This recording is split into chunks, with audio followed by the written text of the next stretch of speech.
Now last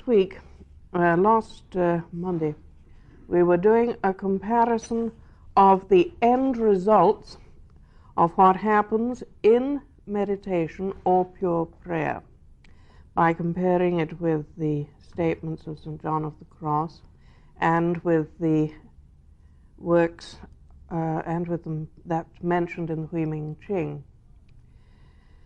And I would like to go on from where we were, remembering that every one of them had the same starting point, a desire, an earnest longing to return to God, usually as a result of some trauma, but not necessarily so, that every one of them required an investigation into one's past existence, both in this life and in other lives. The Christians, interestingly enough, there is a piece about that in St. John of the Cross, which he has skated around with incredible care so that no one shall know that that's what he's actually talking about. Everyone, therefore, has to clean up their life in order to get the first glimpse or to have the first kensho, to become the stream entrant, as Buddhism calls it. In order to have this first kensho, these things are essential.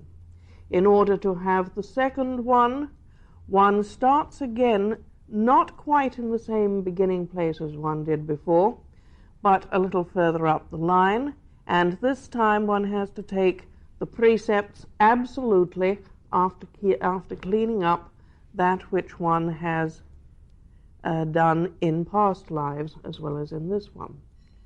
Then comes the third one. Now, it is the third one that is the most difficult to speak about, because in this, in the end, one has to give up even meditation. In other words, one goes beyond meditation to what St. John of the Cross calls contemplation.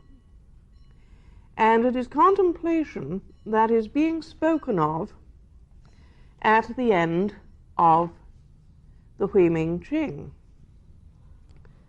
Now, I would like to give you some of the points that St. John of the Cross makes.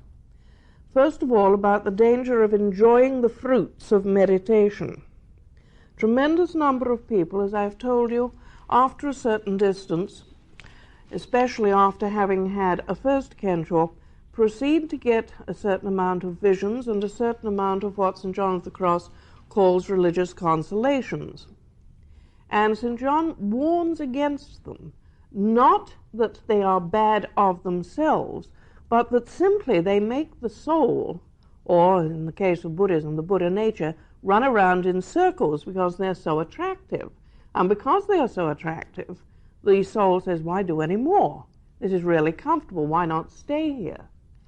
But one has to go on further. There is a much, much higher thing than just the consolations of spiritual joy. One has to go much higher and much further. St. John's words are the following. Any kind of withdrawal from the world or reformation of life may suffice for some. Some are content with a certain degree of virtue, perseverance, and success in prayer, but never achieve the true nakedness, poverty, selflessness, or spiritual purity, which in fact are all the same, that the Lord counsels us to have. For they still feed and clothe their natural selves with spiritual feelings, and console themselves with these spiritual feelings, rather than divesting and denying themselves of them in order to reach the supreme experience. And this is, of course, the main problem of having visions in meditation. They are very enjoyable. As I said last week, anytime you have a vision of hell, you know you don't want a repeat performance. Anytime you have a vision of heaven, it can be very, very attractive. But they are not wrong. Do not get the impression they are wrong.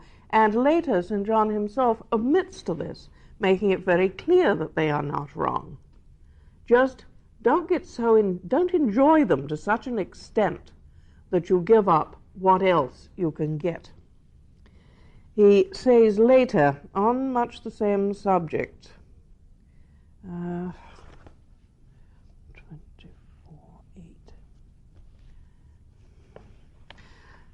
These things do not happen until people become truly spiritual, and I would like to persuade such spiritual persons that the road leading to God, or the cosmic Buddha, does not entail a multiplicity of considerations, methods, manners, and experiences, though by their own way these may be a requirement and even of considerable use to beginners. It demands, however, only one thing: the true removal of all self, i.e., true self-denial. In this exercise of true self-denial, everything else, and even more, is discovered and accomplished, for one goes beyond nothingness. Therefore, do not get caught up with the joys that meditation or true prayer can bring. Go on beyond them, much, much further beyond them. Then goes on to give a detailed but Western version of the Sandokai in saying the following. The first kind of knowledge referred to in the preceding chapter is that which originates naturally. Since we already discussed this kind of knowledge in the first book, there is no need to discuss it here.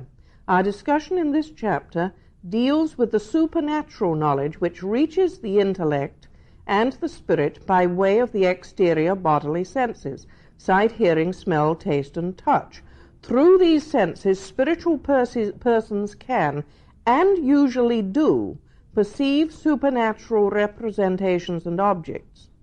For this is an extraordinarily good method and an extraordinarily good doorway of entering into the spiritual state. Now, do you remember I gave a lecture explaining how the morning scriptures worked and how important it was to understand the purpose of the Sandokai? The Sandokai, to a certain extent, is your yardstick by which you measure the degree of sensitivity that you have now reached. You look back upon yourself and see how much more sensitive you are now than you were when you first started. If you cannot understand through the gateway of the senses, how will you ever find the truth, no matter how far distant you may walk, says the scripture. And here St. John of the Cross is saying the senses are awfully valuable. Don't get rid of them. What he does say, however, is don't indulge them. His self-annihilation that people have talked about and which has been carried to extreme by a number of people simply means this: do not overindulge any of your senses. It does not mean that you get rid of them. In fact, all throughout this work, The Ascent of Mount Carmel, he speaks of how important they are, especially for beginners, as yardsticks to check their own spiritual growth. In other words, when you no longer see a tree as just something that's standing out there, oh yes, there are trees about, oh yes, there's this, there's that, when you no longer look at it that way and see instead that it is an expression of the cosmic Buddha or of God, that it is an exquisite thing, and then when you start having gratitude for it, because it gives you shade or food, then you are beginning to become more sensitive to the Buddha nature or God nature of that which is around you. If you cannot find God through the experience of your senses, it may be simply by touching a cat's fur or seeing a baby's smile. It doesn't matter what you use, so long as you become more sensitive to what is actually going on and see what is really and truly there, instead of just taking everything for granted. So these are some of the things that it is necessary for a person to do if he would truly find some greater spiritual state. He then goes on to speak of something else.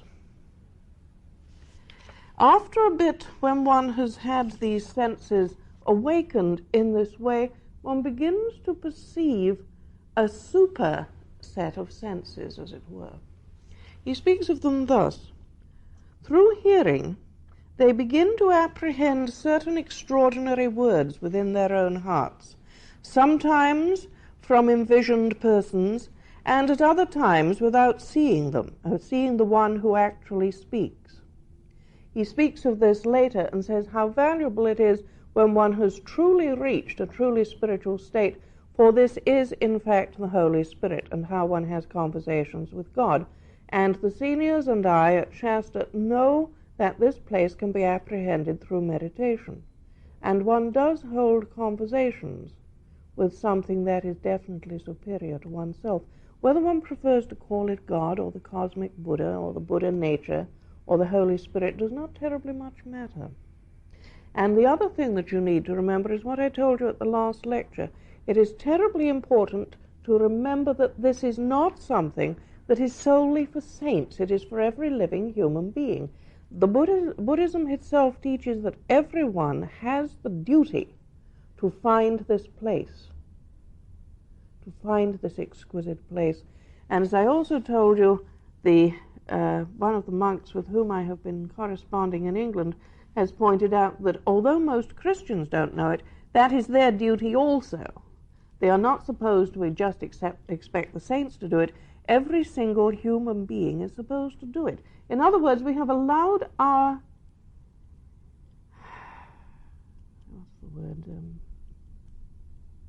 standards to drop throughout the centuries and have been selling ourselves short spiritually for about the last 1,000 years, which is a great shame. We should aspire to much higher things and not think that they are solely for people in monasteries, solely for priests. They are for every living person. He continues, with the sense of smell, as it improves, they sometimes notice sensibly the sweetest fragrances without knowledge of their origin. Also it happens in regard to taste that they experience very exquisite savors, and concerning touch they feel extreme delight, at times so intense that all the bones and marrow rejoice, flourish, and bathe in it. Now, do you remember I spoke to you of what happens when one bathes in the spiritual fountain during meditation? Here is the Christian equivalent of exactly the same thing. St. Julian of Norwich speaks of it much more graphically, and St. Teresa of Avila even more graphically still. This delight is usually termed spiritual unction. Extreme unction in the Catholic Church is a form of anointing with holy oils at the time of shortly before death. And if you experience this, as I'm sure you all will if you meditate deeply enough, if you ever experience this, it is a feeling of anointing. As I told you in the earlier days, with something like, one person described it as a warm honey-like substance. It doesn't much matter what you call it. I call it water. Some call it honey. Others call it by various names, but they are always liquid. I like the Catholic term for it, spiritual unction. In our own language, that is far better, I think, than some of the things I have translated it into from the Japanese. I'm keeping the word in mind.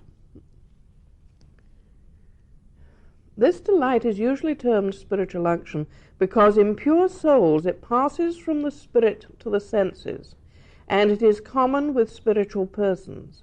It is an overflow from the affection and devotion of the sensible spirit which each person receives in his own way. Now you remember in the Sandokai it says, and as each thing, as leaves return unto the roots, each thing returns unto the source. One notices the substances changing, one notices the deeper sensitivity of everything around you, and one day this thing happens and the sensitivity becomes so exquisite, so unbelievably exquisite, that one has made it, as it were, from the worldly back to one's rightful place, back to being a truly spiritual being.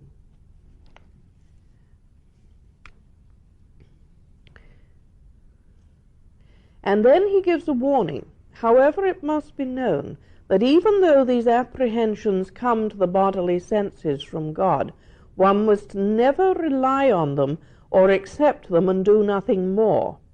A man should have no desire to determine what they are, but continue his meditation.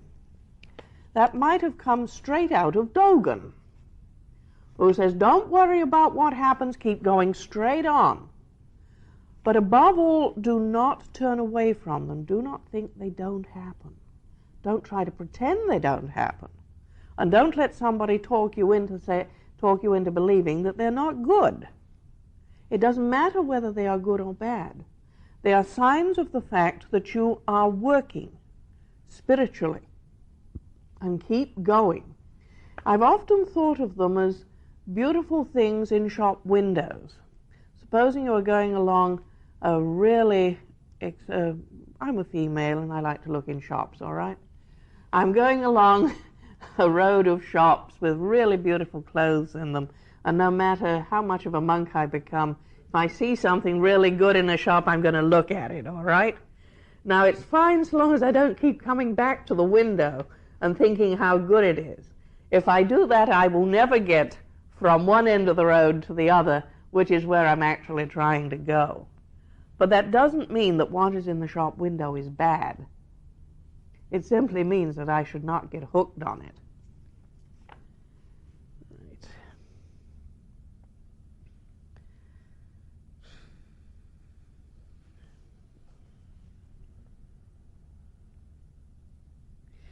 He does make a couple of very valuable points from the point of view of Zen. The more exterior these corporal objects and forms, the less profitable they are to the interior and spiritual part of the soul. A nice point. And the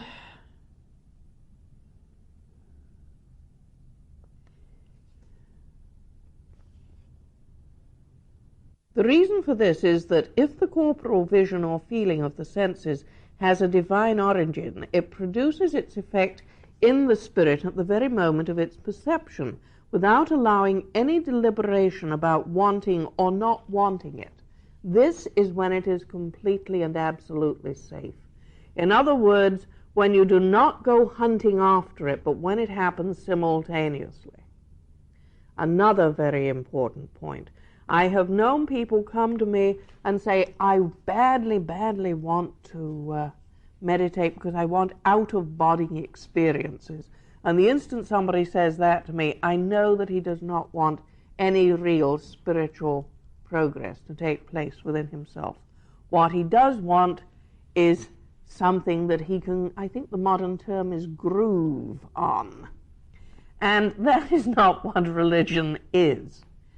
I love the way in which St. John puts this. It is so, in many respects, much clearer almost than Dogen. It's all right at the moment of perception, so long as you're not trying to deliberate whether you want it or not. And he goes on to say this is likewise so with the more interior communications, such as voices from God. Since God grants these favors without the individual's own ability and effort, he causes the desired effect of these favors without this ability and effort, for this is an effect he produces passively in the spirit. The good effect accordingly does not depend upon wanting or not wanting the communications. In other words, they just come, and do not deliberately set out to try and get them. If they come, they come. If they don't come, they don't come. And it doesn't matter two hoots whether they do or whether they don't. When they come, rejoice. When they don't come, rejoice. Gives another very good reason for not wanting them also. The soul begins to develop a possessive attitude toward these communications and fails to continue on its journey to genuine renunciation and nakedness of spirit. It is, in fact, like a child playing with joyous toys. Do not stay in such a place. Spiritual persons, after having exercised themselves in meditation to approach God through images, forms, and meditations suitable for beginners, err greatly if they do not determine, dare, or know how to detach themselves from these actual methods. For God then wishes to lead them to more spiritual, interior, and invisible graces by removing the gratification derived from meditation. Now, this is perhaps the most difficult thing for the average person to understand. One has to even give up the gratification, the comfort that meditation gives. Because you see, if you stick to meditation, there is meditation and there is work. There is a time when you meditate and there is a time when you are doing other things. But one has to go on beyond that to a time when there is neither, to a place that St. John of the Cross calls contemplation, and to which Dogen calls just doing that which has to be done, or training for training's sake. That is a very graphic description of contemplation.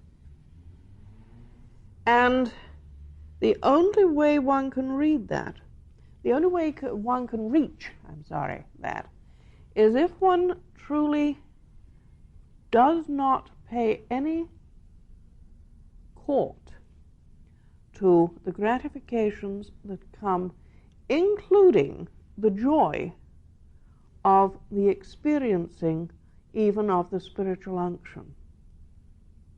It is exquisite, but if one holds on to it, one cannot grow spiritually. There then sits in what can best be described an aridity of soul, or aridity of spirit. And it is this which is the last real hurdle, in a way, that a spirit has to overcome, at any rate in this particular lifetime. Please understand that what I am talking about is still only the tip of the iceberg spiritually. But this is the last big hurdle. Things by which one judges whether it is opportune for a spiritual person to discontinue meditation because he has got beyond its usefulness. For it and daily work are the last pair of practical opposites, just as the last pair of spiritual opposites are bodhisattva and arahant. And if one gets caught in either, one cannot go on to Buddhahood. So are the last pair of physical obstacles meditation and daily life. One has to go on beyond them. In other words, one has to discover that heaven and earth are all one, and not be bothered by either, not wanting either, not pushing either away. How to live in this exquisite place of contemplation, which is beyond both, without necessarily having to meditate or not meditate. What then are the signs that it is necessary to go on? The first is the realization that one cannot make meditation or receive satisfaction from it as one did before. There is a longing for something much, much more. That's the first sign. There's a dryness, as I said, an aridity. Dryness is now the outcome of fixing the senses upon objects which formerly provided satisfaction. However, as long as one can meditate and draw out satisfaction, one must not abandon the method. Meditation must only be discontinued when the soul, or Buddha nature, is placed in that peace and quietude to be spoken of in the third sign. Going up through the dark night of the soul is scary. Going up through the Gedor Valley is scary, especially if you look down. Going through the aridity to the final, complete, and absolute union is the scariest of all. Because whereas you knew you didn't like it when you first started, it is now so beautiful, there is almost the thought that you are abandoning God or abandoning the cosmic Buddha by going on. There is almost a feeling that you are ungrateful. And yet there is this thing which says, do not stop here, do not stay here, go on. And that place which is eventually reached is contemplation. Now, in the lotus blossom, I spoke last week of that place of contemplation, and here in the Hui Ming Ching you have exactly the same thing being said that St. John of the Cross said. The shapes formed by the spirit fire are only empty colors and forms. Do not be worried, do not cling to all these beautiful visions, etc. They are only empty things. The light of human nature, or the light of the Buddha nature or the soul, shines back on the primordial, or the cosmic Buddha or God, which is the true. The two just bathe in each other. There is just a being in each other, which is a permanent state, because it is a permanent state of love, contemplation. I hesitate to use the term mutual admiration, but if you can think of that in its highest and very best form, that is really what it comes down to. Mutual adoration, perhaps, will be closer to it. The imprint of the heart, that is, the heart-mind, or the cosmic Buddha, or the Buddha nature, floats free. Untarnished, the moonlight shines. When this has been reached, the boat of life has reached the shore, and bright shines the sunlight. The two just living together, joying in each other, feeling absolute, complete gratitude for each other. The 5th chapter of the Shushogi, just living in this exquisite contemplation. And then he goes on to describe it without beginning, without end, without past and without future. A halo of light surrounds the world of the law. We forget one another, quiet and pure, altogether powerful and altogether empty. The emptiness is irradiated by the light of the heart and of heaven. That is an exact description of the state of contemplation. Now, the second sign that proves that we are going on beyond meditation is an awareness of a disinclination to fix the mind upon anything particular, exterior or interior. That means in the sense of imagining something to which there can possibly be an opposite. A desire, in other words, to just sit. Not a desire to see gods and angels, or to be fighting demons. Just a desire to be. A disinclination to fix oneself, to fix the mind on anything. Just a desire to be. That and nothing more. The third and surest sign is that a person likes to remain alone in loving awareness of God or the cosmic Buddha, without particular considerations, in interior peace and quiet and repose, and without the acts and exercises of the intellect, memory, and will, and that he prefers to remain only in the general, loving awareness and knowledge we mentioned, without any particular knowledge or understanding. As I put towards the end of the lotus blossom, it is sufficient for me to know the cosmic Buddha. That is all in the end that you need.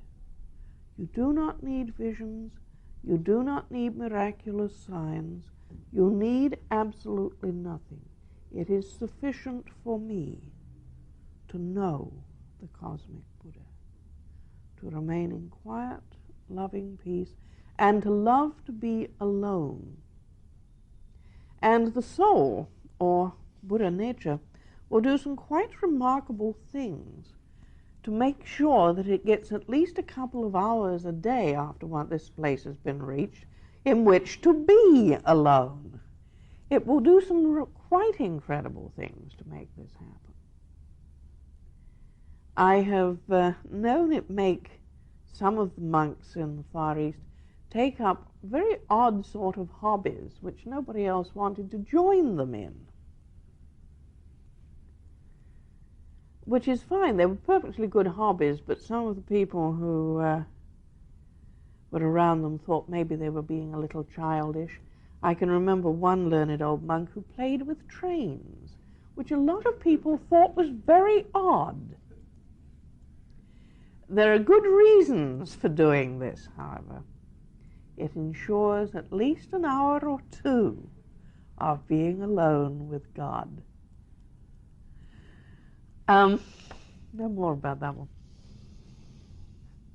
Okay. He then speaks about how important it is not to have the third without the other two. It is insufficient to possess the first, the realization that one cannot go on with meditation, without the second, which is an awareness, as I said, a disinclination to want the signs. And you can't really reach the third unless you go through the aridity that comes with the first two.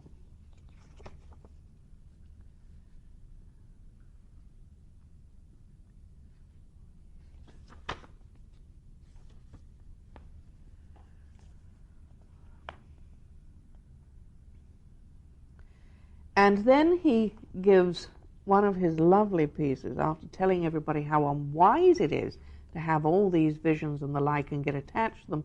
He then says something which is very comforting, and which my own master said to me on a number of occasions. We did not mean that those beginning to have this general loving knowledge should never again try to meditate. In the beginning of this state, the habit of contemplation is not so perfect that one can at will enter into this act. Neither is it one so remote from discursive meditation as to be always incapable of it. One can meditate naturally through forms and scenes as before, and discover something new in them. So do not immediately discard meditation. And if you ever feel a desire for it, do not think that you are putting yourself back down by going back to meditating. There are times to meditate and at times just to sit and contemplate. And if the urge or the desire to meditate comes on, then go on and do it. Nobody is going to think any less of you, because that is what you do.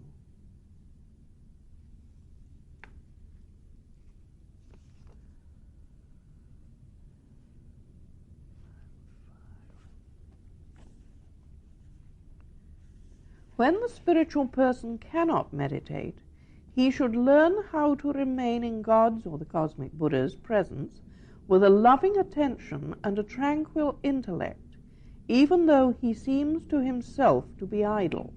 Now this is very important.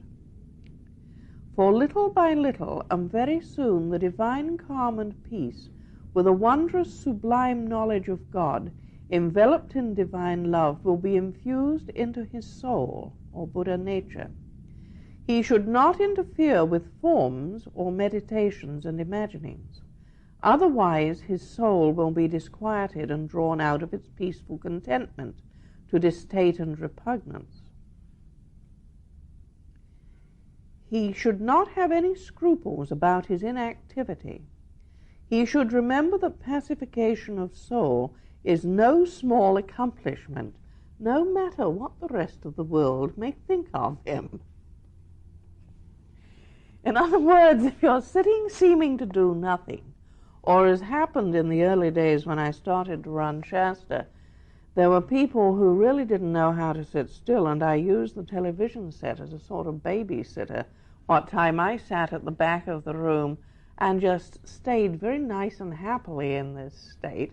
The only trouble coming when we'd watch the same thing 2 or 3 times in a row and I hadn't noticed. And somebody would say, but we watched this last week. One should understand that such behavior is not idleness of spirit. To sit and bathe in the presence of the cosmic Buddha is not an idle occupation. And one should not worry what the world thinks about it. If you worry about it, you will immediately lose what he calls here the pacification of soul.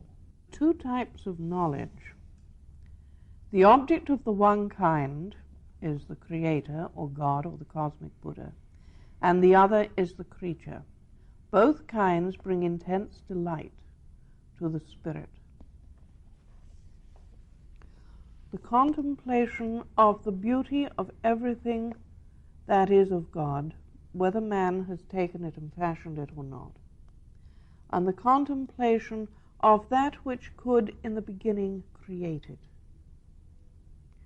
This is one of the most beautiful meditations that one can enjoy, and one which is especially exquisite towards evening. After a bit, the Buddha nature within one has certain things that it really loves to dwell upon at certain hours of the day. One does this with food at meal times, the exquisiteness of the food whilst not desiring it. One can do this in the evening, looking at the colors that the sun creates and the state of the trees and the birds, or even the things around you in a city.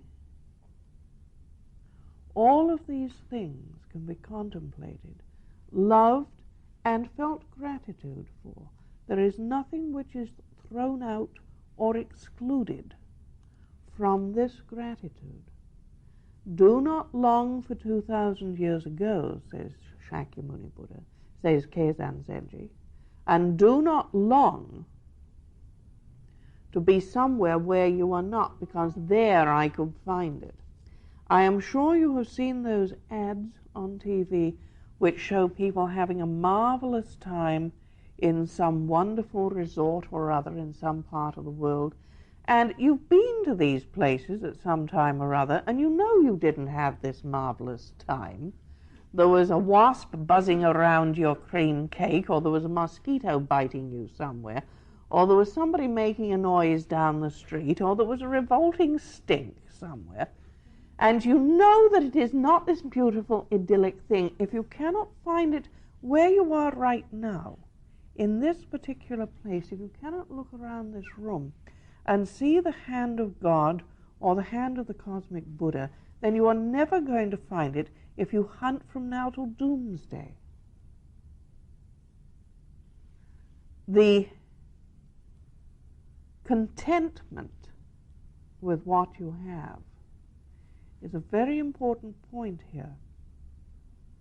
One must always be content with what one has and what there is. God is the direct, or the cosmic Buddha, is the direct object of this knowledge, in that one of his attributes is sublimely experienced, and as often as this experience occurs, it remains fixed in the soul, or the Buddha nature. Since this communication is pure contemplation, the soul clearly understands that it is ineffable, A person is capable of describing it only through general expressions, expressions caused by the abundance and delight of these experiences, but he realizes the impossibility of explaining with these expressions what he tasted and felt in these exquisite communications. This divine knowledge of God never deals with particular things, since its object is the supreme principle. Consequently, one cannot express it in particular terms, unless a truth about something less than God is seen together with this knowledge of Him. But in no way can anything be said of that divine knowledge itself. Zen has always said that it is impossible to explain the highest form of meditation. It is beyond words, it can only be experienced. Here St. John of the Cross is saying exactly the same thing. It is beyond words, it can only be experienced. When you experience it, you will know it. When you are in this exquisite place, you will know it. But you cannot say that you are enlightened. You only know when you are not in this exquisite place. Because if you call it enlightenment, you put a label upon it, and then you limit God or the cosmic Buddha. And such a limitation is not a possibility. You can simply run your hand, as it were, through a river and know the feel of water. You can never hold the water in your hand. And I would like you to remember the following. The external signs that are necessary, which are also signs of an internal activity. First and foremost, faith, belief that you can do it, and the determination to do so. Dogen says the secret of life is will. Words are its key. As I said last week, the secret of life is really to be willing, and words are its key. To be willing, no matter what God or the cosmic Buddha wants. So first and foremost, faith, and the willingness to go no matter where it may lead, and the willingness to go on, however attractive things may have become. The second is to look at what you have done in the past, of which you are ashamed, stand up straight, admit to yourself that you have done it, because so many people as a result of shame are afraid to admit to themselves what they have and have not done.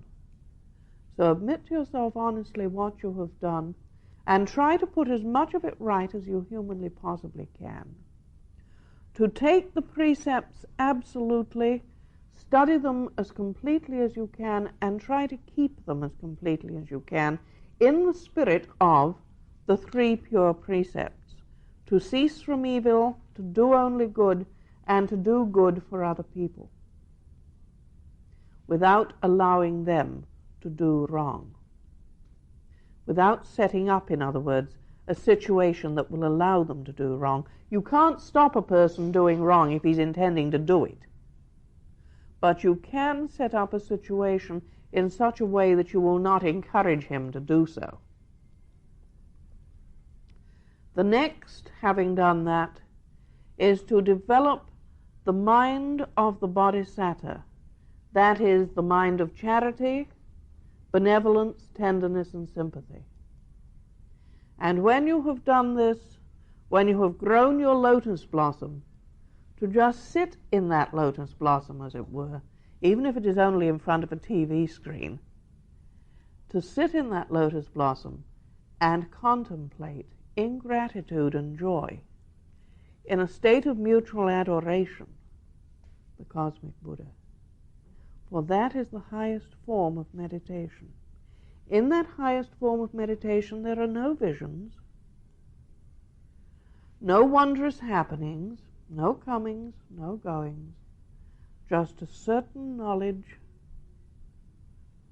that is complete, as St. John says, complete and absolute pacification of soul. And in that pacification of soul lies everything. My master used to say that the snail carried his house with him wherever he went, and he died within his own house. The true house is the pacification of soul, which is the cosmic Buddha itself.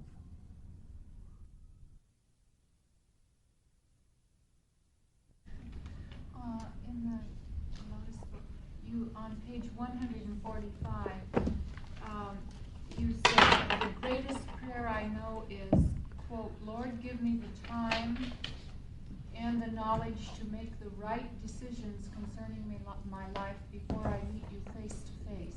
Yes. I thought that was just marvelous. But how does one go about knowing that they are the right decisions? Yes, and just making them, and just knowing that it to is make the right coming decisions. from the Lord and not me. Interestingly enough, St. John of the Cross talks about that. It was something I thought of trying to get into this lecture and then decided I wouldn't probably be able to. I'll see if I can find it for you because it's really fascinating. Not at all. Please close it, yes. He speaks somewhat further along. Yes, of the interior words formally and supernaturally produced in the spirit. He actually speaks of them. If you've got a copy of this book, I strongly recommend you. I would like to know where to get one. Well, it's in chapter 30, at any rate, the answer to your question. All right? How's that? And it's the ascent of Mount Carmel. And I can show you the passages that I've marked here afterwards. It's quite a short chapter. But it is absolutely fascinating how it says you can tell what is the true voice and what is not, and how you check it. I thought only Buddhism knew how to do that one. The thing that's angering me is that Christianity, as I said in the last lecture, has got all this stuff, but they never talk about it to anybody. So naturally the young go off hunting elsewhere. What do they expect? I never felt that the churches were terribly interested in channeling people into these directions. Into true spirituality? It's very sort of private, monastic, and not, just be a dutiful churchgoer. They almost discourage you from doing that. Buddhism does the exact opposite. You are the most undutiful of beings if you don't go into this stuff. If you do not make some sort of genuine progress in this direction. And yet, Father Hilary said that this was the rightful occupation even in Christianity, and that the fathers had always said. I don't think the ministers I've known in my life didn't know this themselves, I don't think. I never got the feeling they knew it. I think they were giving us exactly what they knew. Yeah. And those who did know were probably off someplace hidden, like a few that you know, but they're not the ones who are in the churches in the city. Well, it's an awful shame. Yeah, because sure. people are running around in circles looking for this. Yeah. And every single one of them has exactly the same set of steps. I mean, whether it's Taoist, Buddhist, Christian, Jewish, they're all doing exactly the same thing. And I could actually make up, and I possibly may do for the monks at Shasta, and if we do this course next year, we can use it down here, an actual chart of where to find it in your tradition. I mean, why not? After all, what we're looking for is God. Who cares? Who cares where you find it, so long as you realize that everybody's doing the same thing? Go ahead, friend. There's a Indian philosopher who did that with the Bible, through the New Testament, and everything in the New Testament says that. I know it does. It's infuriating that people try to turn it into something else. Yes, you had something, didn't you? I guess it's really an extension of her question. I'm not sure how to ask it more deeply than that. Sometimes in your training, some of the things your teacher says sinks. Occasionally that happens. Yeah, if he says them often enough. Okay. And you begin to think that it's possible that the ways you've headed to try to head yourself toward God are not so much the way as a rut. And it might be good to get out of this rut and to do something. You were talking about one aspect of this a bit further on, was you almost felt like you were being ungrateful. When you're doing something really different from what you have always thought was good to do, even asking, is it good, of the Lord of the house, sometime you get a pretty creepy feeling about it. Is there any attitude of mind that, or is there any way? The way I have dealt with it is this. I will not move from where I am. I will not go to some other dusty place. Now, I may do something different externally, or I may seem to do something different externally, but I am not going to move from here. I am not going to become somebody else's disciple and throw over Kōhō Zenji. I am not going to throw over Soto Zen because I think that Catholicism has got more of it.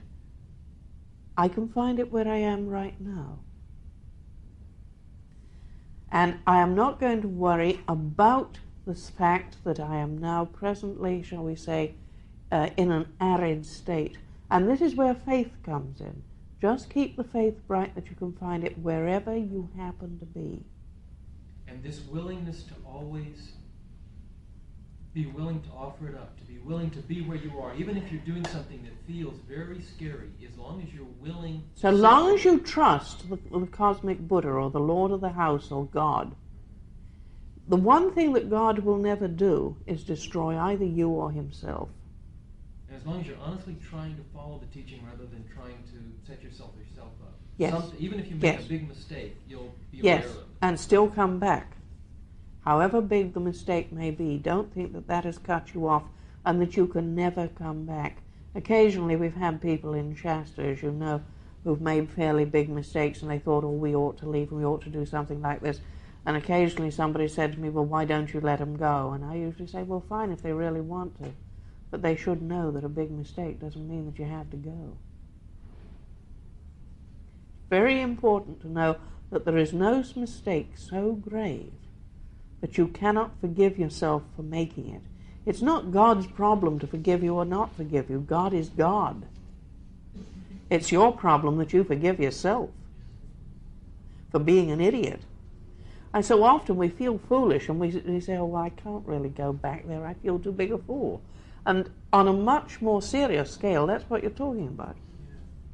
Because as you said, when you reach the point after death, God doesn't see fools. Yeah.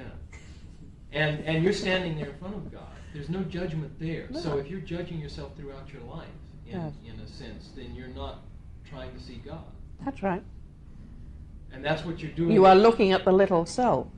And there's so much I've had to leave out of this, so much that that was why I was hoping you could all get these books. Do you think we might be able to through a Catholic bookstore? Do you know? It should be. Yes, I know, I have that, but I like this better. It's bigger than you do. Well, I just, it reads better. It's a better translation, No, yes. apparently this is the same translation, the poem that you were reading, is a much different translation than you were reading than the one that This is a beauty, this one. Yes, I want this. I don't know. It's available up here from the Institute of Carmelite Studies, ICS Publications. I believe that's in Washington, D.C. Well, you can get it on Geary Street, 46 Geary Street in San Francisco. Right off Oh, that's useful information. Thank you. St. Paul's Catholic bookstores. Oh, Yeah. thank you. The Graduate Theological Union bookstore over here will have some by the end of the month. I'm sorry that you're going to have to take my word for it with regard to St. Teresa of Avila and the works of the Jewish works. But you know what the books are, and you can easily prove me right or wrong, so you've got the book list. Go ahead.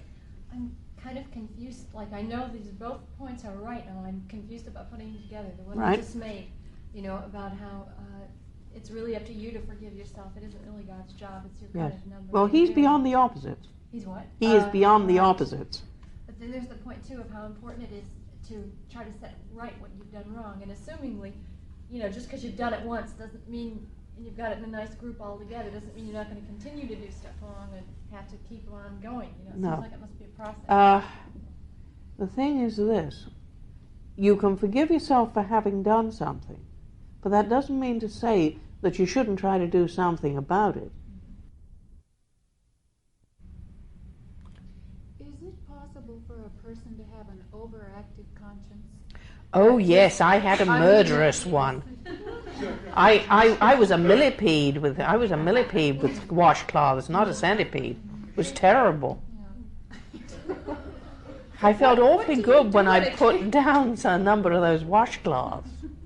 What do? You learn to put them down. It's the only answer. You really have to forgive yourself. Meditation helps a lot. Yes, it does. Go ahead. Isn't there some way to transcend all this karma? To transcend karma, the law of karma is inevitable.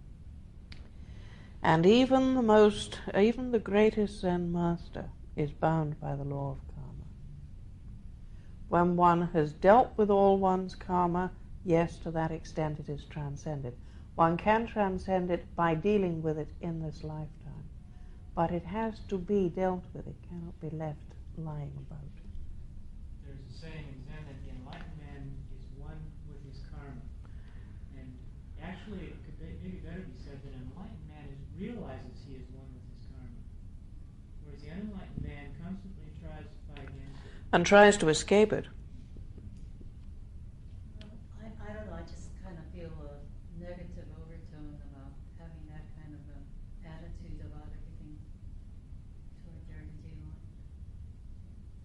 What's negative about cleaning up your karma? Karma is No, not... I'm talking about worrying about karma. Oh, you don't worry about it. You don't worry about it. It's just acceptance. Being fully accepting. Well, you can go ahead on. I have a different question. We've finished it. Go ahead, friend. Okay. You were mentioning earlier about seeing the hand of God wherever you're at. Mm-hmm. I was thinking about that, and in some sense, there must be an acceptance that God. I'm thinking of sitting in a foxhole Mm-hmm. war, Yes. or something like that, experiencing something, very, very violent and Yes. very tremendous. In some senses, it almost sounds as if one needs to accept the fact that God can be manifest in very violent ways. In order to do that. I can remember sitting in a cellar whilst the Germans were bombing my hometown. And I had not been a terribly religious person. I was barely 16. And a lot of things started coming up for me as to what on earth was the point of joining this adult human race which had just dragged me out of school if this was their private amusement. I wasn't at all sure for a fair length of time whether I wanted to join the adult human race or not. It took me a good year after the 1940 bombings to be sure about that. And what gave me the certainty was what gave me the advisability of doing it, rather, was what I had experienced in that cellar. And that was, with all of this that was going on, there was something inside that was just sitting there and smiling. I called it something with a smile in its heart in one of my books. And it had sort of been there whenever I'd really needed help. And during the air raids, it always seemed to be sitting there. And it enabled me to go through all the air raids. Now, I don't know if that answers your question or not. Well, it's really a difficult thing to phrase for me.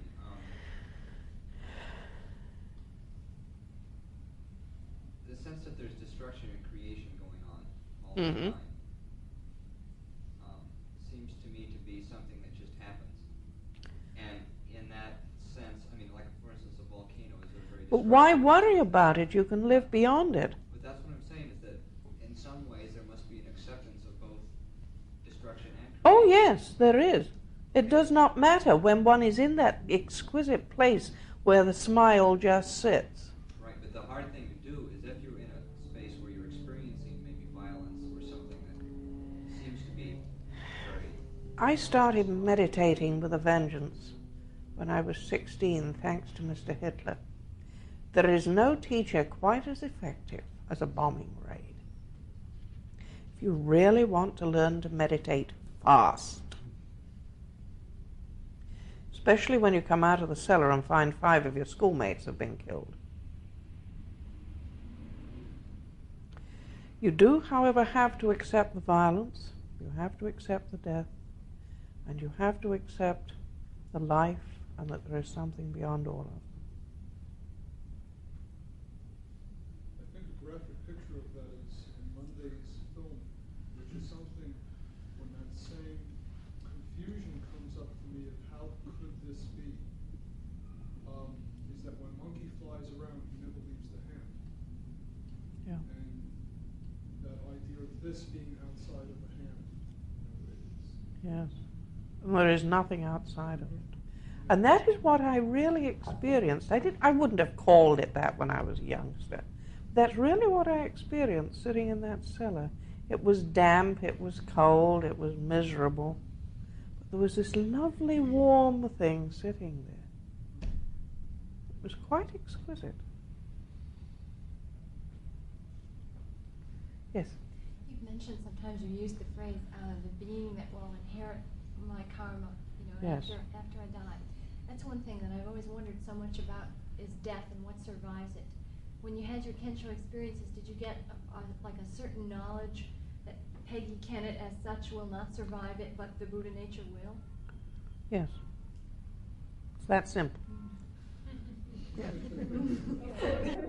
3 things that I'd like to bring up. One was apropos of Reverend Rakuzan's question concerning the aridity. The important reason why one should not move from a place, however arid it becomes, is because of the lack of faith it demonstrates in the cosmic Buddha. To leave such a place is literally to defame the Buddha. It is to say, I don't trust you enough to take you through this aridity. I do not trust you enough to take you through anything whatsoever.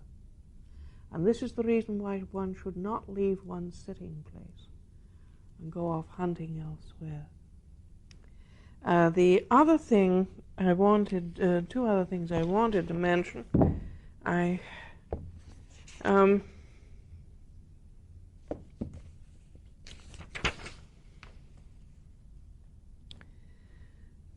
St. John is talking of the exquisite touches the soul feels when it does these, when it has these moments that come simultaneously, that come spontaneously rather than being sought for.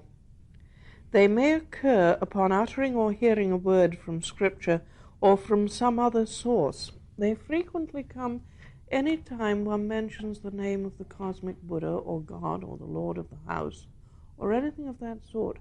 One's whole body will thrill with the simple joy of just the utterance. Yes. Yes. And he goes on to say why. These touches do not always have the same efficacy, nor are they always felt so forcefully, because they are often very weak. Yet no matter how weak they may be, one of these divine touches is worth more to the soul than numberless other thoughts and ideas about God's creatures and works. Since this knowledge is imparted to the soul suddenly, without exercise of its free will, a person does not have to be concerned about desiring them or not. He should simply remain humble and resigned about it, for God will do his work at the time and in the manner he himself wishes. I do not affirm that a person, therefore, should be negative about any knowledge whatsoever, as he should be with some other apprehensions. because the knowledge, this particular knowledge, is an aspect of the union toward which we are directing the soul and which is the reason for our doctrine about it.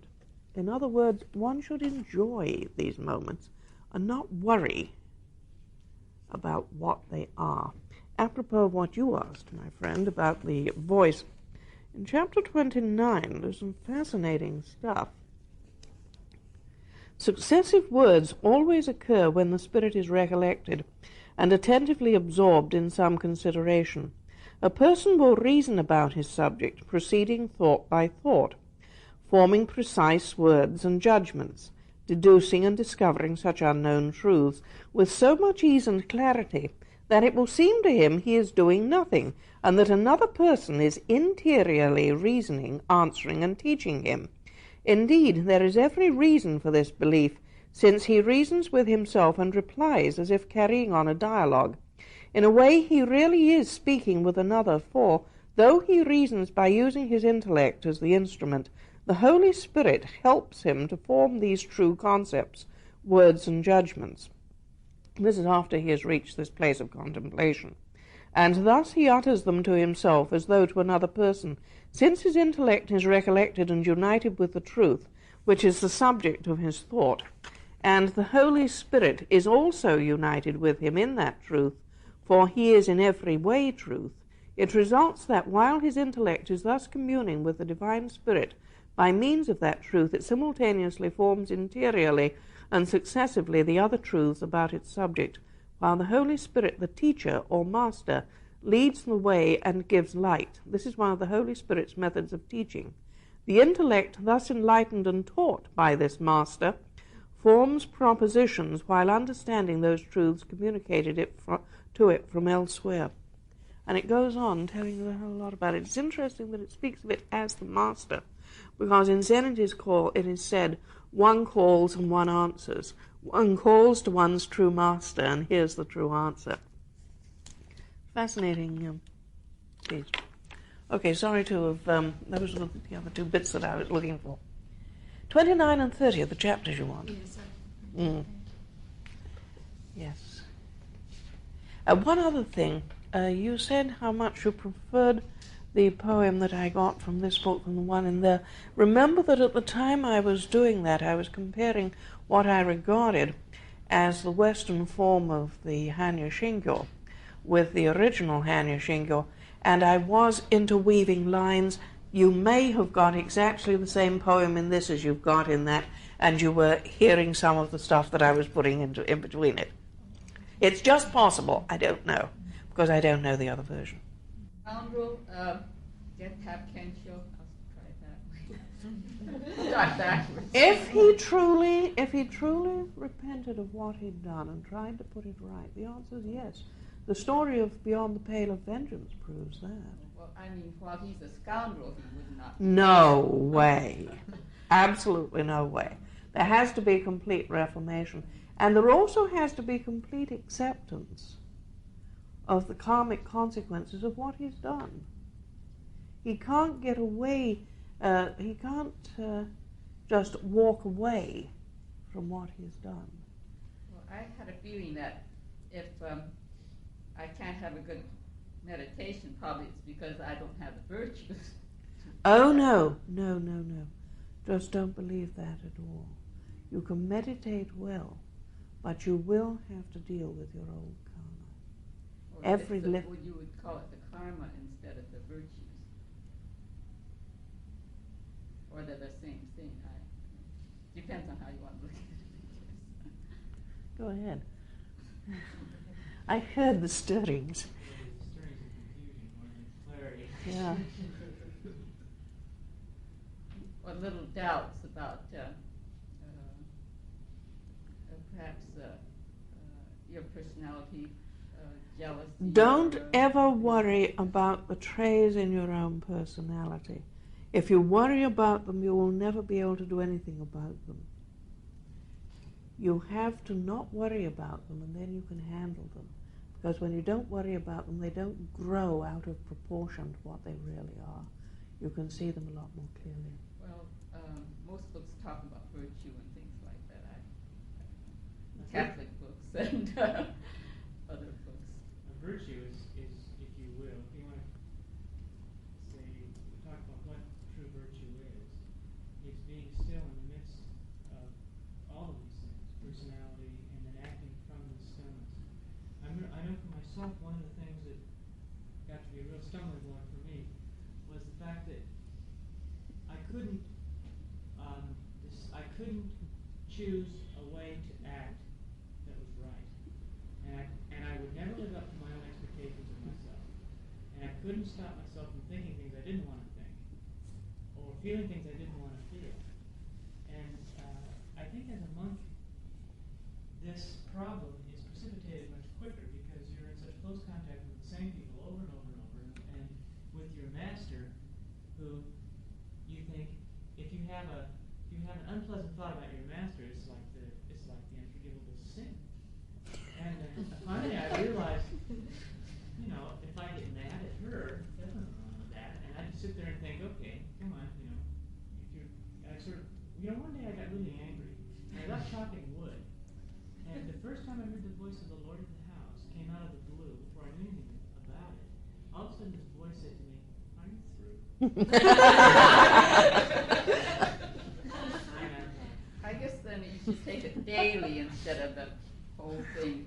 Yes, you have to take it moment by moment. Moment by moment. Moment by moment, It really. seems to me there's a tendency to think of virtue as something that we acquire from the outside as opposed to... And it's pulling up every little weed. As opposed to something that is a part of our inherent nature. It's something that comes up as we accept and sit still. Other than that, is there other things that'll hold you back from having a good meditation? That's the mind. If you worry about these things, it will stop you meditating. You have to not worry about them. You have to deal with them as they come up moment by moment. But if you sit there and worry about them in your meditation, then you're never going to meditate. In other words, you can erase it as it goes along. As it goes along, correct, yes. If you worry about it, then you're going to get this incredible mountain which is sitting there saying virtue, and you can't scale me. I am virtue. Instead of seeing that what it really is this miserable little weed. It's Jack and the Beanstalk. I know. I don't think I do really horrible things, but these little things are the things that Yes, always seem and those are the little ones that you've always got to keep picking up as they happen. I have noticed in me that certain thoughts will come up from my childhood, conditioned from my childhood, and I can control them absolutely if I want to. And if I don't, I've actually experimented with this to see how it works. And I can control them absolutely if I wish, or I can let them come up, in which case they'll get bigger and bigger and bigger, and then I'll say one.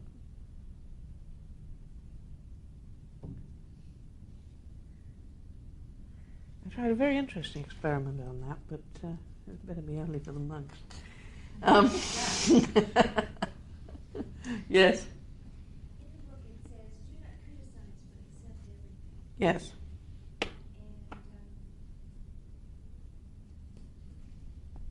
I can see where you sit, not sit. Don't be. It means really, don't be negative. Yes.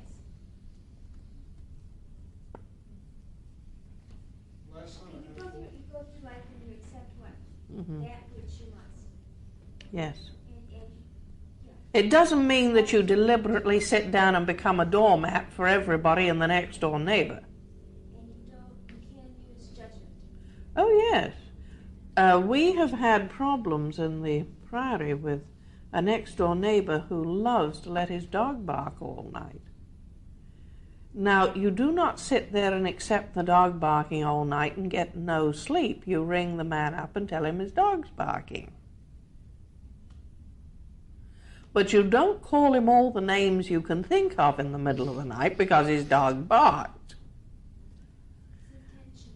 Yes. You're not trying to hurt the man. You're merely saying, why don't you take a look at your dog? Maybe he wants something. You know, this Go on, sorry. ties in very well with your question in one sense, because when you wake up and you hear the dog you're not angry, you're just awake, you hear the dog. And then you think, oh no, again. Now, that too is kind of a natural thing, but you just, when you just will not accept that dog is barking but you're awake anyway, then you tense up and you're fighting it. You go through this whole procedure by refusing to accept it. But if you accept it and remain still within the circumstances, then you can get up and call your neighbor without chewing him out through the phone. And this is the same as your question about when a thought arises, there's nothing wrong with that thought arising. Because volition is something that occurs after the thought. I mean, if you have, at a moment you might see that you have a possibility to act in a certain way, but you haven't taken it to the point of volition, of deciding to really be angry. You know, in the precept it says, do not be angry. It doesn't say don't have anger. Don't occasionally get angry. It says don't be angry, which means choosing that volition. A couple of other things I'd like to mention on the subject matter of the lecture, and that is the last 2 pages that I asked you to read, pages 182 and 183, are my description of contemplation, what takes place in contemplation. And you should know that occasionally, even when one is in the contemplative state, that even then visions will occasionally arise, and don't think that you've gone backwards because suddenly something's popped out. Don't get worried about it. It will occasionally happen. You don't get any more worried about it then than you did when it happened the first go. So don't worry about that. And 2 other signs of the thing being real. One is a longing for everybody else to be there, and a sheer and absolute joy in anybody else who makes it. This is not something that you want as an individual, privately owned thing. I got it, and I'm gonna keep it, and I don't want to share it. There's a longing to share it with everyone, an incredible joy at that the simple fact that everybody else has got the ability to do it. There is nothing quite like the joy of knowing that everybody else can make it. And the other thing is that every time somebody has a third Kensho, they seem to write a colossal book. And I've never yet known anybody that doesn't do it. And as I've told you, the system in the East is that everybody has them printed. There's always some rich Buddhist around who will have the 1,000 or 2 printed for all the people in that particular line, and they will be sent out. And this is a sort of cross-cultural certification, if you like. Because after I'd sent several of these to Japan and to 1 or 2 other places, I started receiving them from all other people. Oh, by the way, this one's just come out. Have you seen this one? And this has happened in it. That's very close to what happened in yours. And you're doing this lovely cross-cultural realization. Everybody else is recognizing you and sending you their version of it. And if you go through, you find exactly the same set of steps in each one. Each one's seen it slightly differently. Each one has seen a slightly different type of fountain. Each one has felt the water or the honey or whatever you like to call it to be slightly different, but it was always liquid. And so it goes on throughout the entire world. You'll find it very fascinating. So you'll always know when you've done it right.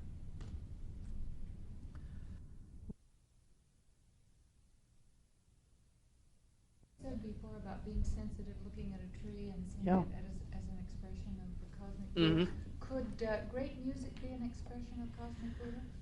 I don't see why not. I don't either, but I don't see why anything can't. I've never found anything that can't be. I have occasionally wondered about some things like the latest rock group called Kiss. But if you work at it and you have faith, it can be managed. It requires faith, but it can be managed. Yes. Could you talk to us a little bit about not selling the wine of delusion?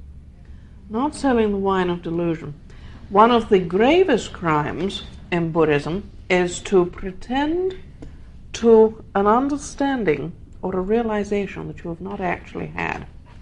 In other words, to say that you've had Kensho experience, or to teach before your words are ripe, because of the way in which you can lead other people astray. This is how people get led into quietism that I've talked about, how they get led off, and in the end, Manson, which has been mentioned here this afternoon, is an excellent example of the wine of delusion. He takes good words, "Do you love me?" which he says to his people, and the next thing is, "If you love me, would you do anything for me?" And which the answer is yes. "If I told you to kill for me, would you do it?" And he's already over the line. Now, the old Buddhist saying of, if the master tells you to kill him, or if the master asks you to kill, what would you do? The rightful answer to that is, if he's a true master, he's never going to ask me, because he can't break the precepts any more than I can. This is not a cutesy pie question. It's a certainty that you know that the master really is at one with the cosmic Buddha, and therefore is not going to ask you to do anything that is contrary to the will of the cosmic Buddha. But you see the difference in the dividing line? Before you know this situation, before you are in a situation where you truly know these things, you may very well be teaching the wine of delusion. I've taken an extremely coarse, disgusting case, the Manson situation. But that is how you take a good thing which is going nicely along the right road and then suddenly go off at a tangent from it. Yes, of course. On this precept about the wine of delusion, it's given on two levels. One is, do not drink the wine of delusion. The other is, do not sell the wine of delusion. And the first level is to don't immerse yourself in delusive atmospheres. Yeah. Delusive material. Right, reading things. If you, sometimes you just, I can remember before I became a monk, there was an awful lot of heavy delusion going on in rock music. Just a lot of it. And that's a good example of it. You can just really suck it up if you want to. And it gets you into kind of a very weird state of mind. And it can be done very subtly too. You can have people who are really good, or seem to be tremendously good, and then one or two things, perhaps because of past conditioning or what's happened in their own lifetime, have got really peculiar things going on in their heads. I know of one person who seems to be quite reasonable, and then suddenly this person will come out with a comment like, a baby is a parasite on its mother's body, both when it's inside the womb and when it's born. Now, anybody who says that is up the spout. But the rest of what that person is saying sounds fairly good. Or a lot of what that person is saying sounds fairly good. And then every now and then you get these things, and they get magnified into something else by the people who are listening to that person. And that is the most dangerous of all forms of wine of delusion. Back to drinking of it, like in the rock music. Just about anything that's compelling, or that takes you away from really looking and seeing training, it is drinking of delusion. Depends how aware you are when you're doing it. There are times I can play the piano and I don't drink in the delusion. There are times when I can play it, and I've now got to the state when I can literally break off in the middle of a bar and just flee from the piano, because I'm not in a state when I can really keep the desire for the thing out of the way, and I'm not going to let it happen. Happened a couple of nights ago. Somebody asked me to play their piano for them. I know that all of the precepts interrelate, because you were talking before Yeah. about how you You always have to watch these little weeds. That's a weed as far as I'm concerned. But none of the precepts specifically concerns itself with sex. And I was wondering how they interweave to deal with that. Yeah, there is one. Yes, there is. Do not indulge in sexuality, which is it's actually a key phrase for all of the precepts. Do not indulge. That's the key word. In other words, it's saying sex is not wrong, except when you indulge in it. There's a lot of difference between having sex and indulging in it. And it's indulging in sexuality. Yes. That's the interesting point. Yeah. Because sexuality is a delusion in that sense. It all depends how far you go in any direction. When you were, remember I said 6 parts of the full stomach support the doctor and the other 2 support, 6 parts support the man and the other 2 support the doctor? Well, don't do it to such an extent that you make yourself, don't use sex to such an extent that you make yourself sick, because there is absolutely nothing else in your life other than indulgence. There's nothing wrong with it as a basic thing, any more than there's anything wrong with eating. Kazon's version, is it do not covet? No. Because I didn't see it in Zen is Eternal Life. It should be. Look under the Jiyu-Kennett. Look under the Jiyu-Kennett. Well, all right, friends. Monday is our last meeting.